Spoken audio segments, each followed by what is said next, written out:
Hello, this is Story 2 from our Exodus series. This is a victory meter. A victory meter is a made-up machine that shows us how good a victory is. It goes all the way from "oh dear" up to "big hooray." We need this to help us with our Bible story today. Last week, we heard about a boxing match between Pharaoh, king of Egypt, and God and his promises. It wasn't a real boxing match. But Pharaoh wanted to beat God and his promises. God had promised that Abraham's family would grow very large and live in the promised land. But at the beginning of the book of Exodus, Abraham's family, the Israelites, were living in Egypt. Egypt was not the promised land. This part of God's promise had not yet come true. But Abraham's family was growing. The number of Israelites was getting bigger and bigger. This part of God's promise was coming true. Last week, we heard how tough it was for the Israelites. Pharaoh made them into slaves. Pharaoh made them work hard. God's people, the Israelites, were treated very badly. Pharaoh is about to make things even harder for them. Listen to the last verse of Exodus chapter 1. This is verse 22. Then Pharaoh gave this order to all his people. Every Hebrew boy that is born you must throw into the Nile, but let every girl live. This is really bad. Pharaoh wants to kill all the Israelite boys. He wants them to be drowned in the river Nile. Pharaoh wants to stop God's people once and for all. But he does not know what we know. Pharaoh does not know that God always keeps his promises. If God promises something, then it will happen. God always keeps his promises. Listen to the story and think how high God's victory scores on the victory meter. This is from Exodus chapter 2, verses 1 to 10. Now a man of the tribe of Levi married a Levite woman, and she became pregnant and gave birth to a son. When she saw that he was a fine child, she hid him for 3 months. But when she could hide him no longer, she got a papyrus basket for him and coated it with tar and pitch. Then she placed the child in it and put it among the reeds along the bank of the river Nile. His sister stood at a distance to see what would happen to him. Then Pharaoh's daughter went down to the Nile to bathe, and her attendants were walking along the riverbank. She saw the basket among the reeds and sent her female slave to get it. She opened it and saw the baby. He was crying, and she felt sorry for him. "This is one of the Hebrew babies," she said. Then his sister asked Pharaoh's daughter, "Shall I go and get one of the Hebrew women to nurse the baby for you?" "Yes, go," she answered. So the girl went and got the baby's mother. Pharaoh's daughter said to her, "Take this baby and nurse him for me, and I will pay you." So the woman took the baby and nursed him.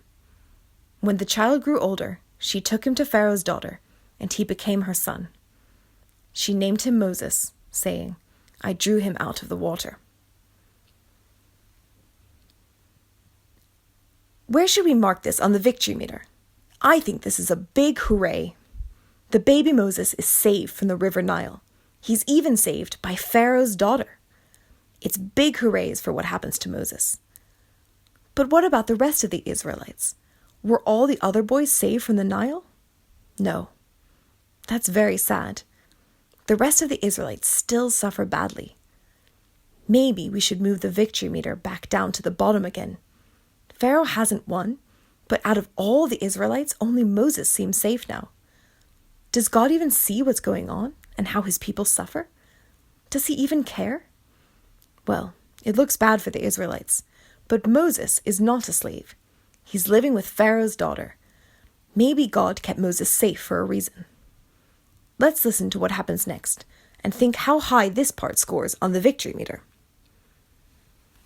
I'm going to read from Exodus chapter 2, verses 11 to 15. One day, after Moses had grown up, he went out to where his own people were and watched them at their hard labor. He saw an Egyptian beating a Hebrew, one of his own people. Looking this way and that, and seeing no one, he killed the Egyptian and hid him in the sand. The next day he went out and saw 2 Hebrews fighting. He asked the one in the wrong, "Why are you hitting your fellow Hebrew?" The man said, "Who made you ruler and judge over us? Are you thinking of killing me as you killed the Egyptian?" Then Moses was afraid and thought, "What I did must have become known." When Pharaoh heard of this, he tried to kill Moses, but Moses fled from Pharaoh and went to live in Midian, where he sat down by a well. Where should we mark this on the victory meter? It's a kind of hooray. One Israelite is saved by Moses, but then Moses has to run away, and the rest of the Israelites still suffer. Maybe we should move the victory meter back down to the bottom again. Pharaoh hasn't won, but out of all the Israelites, only one of them was saved by Moses. All the other ones are treated as badly as ever by their slave masters. And even Moses had to run away. What's going to happen now? Is God still in control of the situation?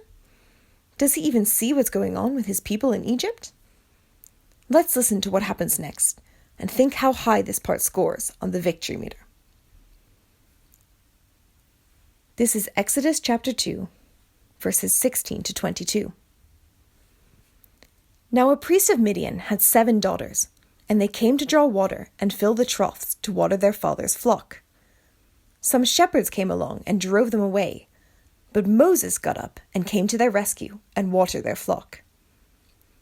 When the girls returned to rule their father, he asked them, "Why have you returned so early today?"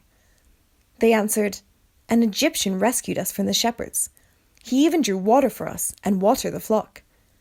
"And where is he?" Reuel asked his daughters. "Why did you leave him? Invite him to have something to eat." Moses agreed to stay with the man who gave his daughter Zipporah to Moses in marriage. Zipporah gave birth to a son, and Moses named him Gershom, saying, "I have become a foreigner in a foreign land." Moses runs away to a place called Midian and gets to marry one of the Midianite girls, and they have a son. It's going okay for Moses, but the rest of the Israelites still suffer back in Egypt. Has God stopped caring for his people completely? Is there much hooray about this? It doesn't seem like it. So in this whole story, it could look like Pharaoh is winning against God and his promises. God's people are slaves, many were killed, and only Moses has escaped. He's now living far away in the land of Midian. God promised Abraham lots of descendants. Is it all over? Has God failed to keep his promises after all? Has God failed to care for his people? Listen to the last part of chapter 2. This is Exodus chapter 2, verses 23 to 25. During that long period, the king of Egypt died. The Israelites groaned in their slavery and cried out, and their cry for help because of their slavery went up to God. God heard their groaning, and he remembered his covenant with Abraham, with Isaac, and with Jacob. So God looked on the Israelites and was concerned about them. Something is happening. The story is about to turn around. God has heard the cry of the Israelites. God remembers his promises to Abraham. God always keeps his promises. It's hard for the Israelites to live in Egypt. It doesn't look like God is keeping his promises, but he has never stopped caring for his people. He knows exactly what's going on. He sees and he listens to their prayers. The Israelites couldn't see it, but God was already working to save them. God was getting Moses ready for the next part of the story. Today, Christians can be treated very badly just for believing in Jesus. Does this mean God has failed? Does this mean God cannot be trusted? Does this mean that God doesn't see or doesn't care when Christians are suffering? No. Christians can still trust that God cares about them, even when they can't see what God is doing. It's the same for us too when we first turn from sin and trust in Jesus and we join God's people. This might make things hard for us. In our country, many people are against Christians and don't want to talk about Jesus. Children at school might even be mean to us because we believe in Jesus. But, like the Israelites in Egypt, we can trust that God sees what's going on, even when no one else does, and that he cares. God is looking after his people, even when it doesn't feel like it right now.